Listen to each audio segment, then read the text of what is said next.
I've told the buyer from Dublin that the other buyer, the gentleman from Cork, is considering by how much he'd be willing to increase his offer.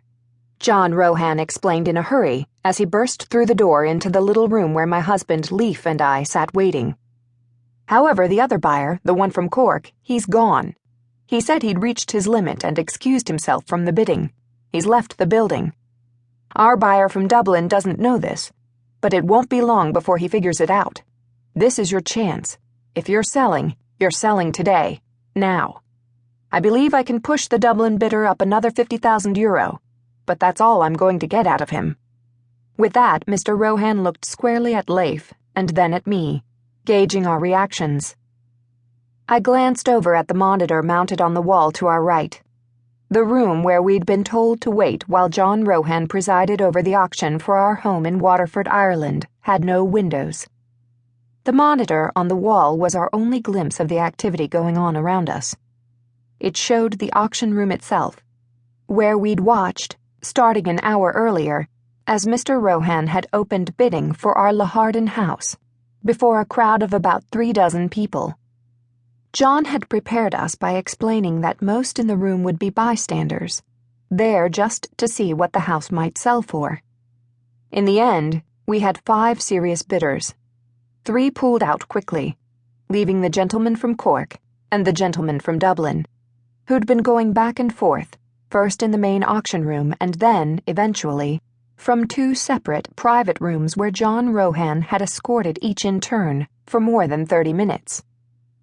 The year was 2004, and the Celtic Tiger was roaring. All Ireland was watching all the time to see by how much more property values had appreciated since the last time they'd checked. We'd purchased our Laharden house, the property on the block that day, about 6 years earlier.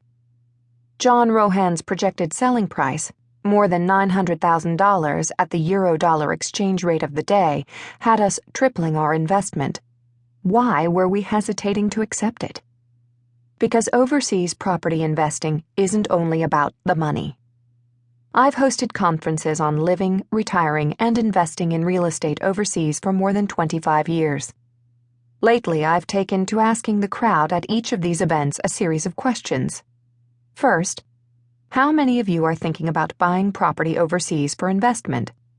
A few hands shoot up. Then, how many of you are considering purchasing a retirement residence in another country? A flurry of hands in the air. Finally, how many of you would like what I'd term a second home overseas, a place you intend to occupy, full or part-time, in retirement or sooner if possible, but that you hope could earn some income when you're not using it yourself? At the suggestion of this, practically every person in the room raises his or her hand. These folks seem to understand something that it's taken Leif and me more than 15 years of marriage and more than 36 property purchases in 21 countries to figure out.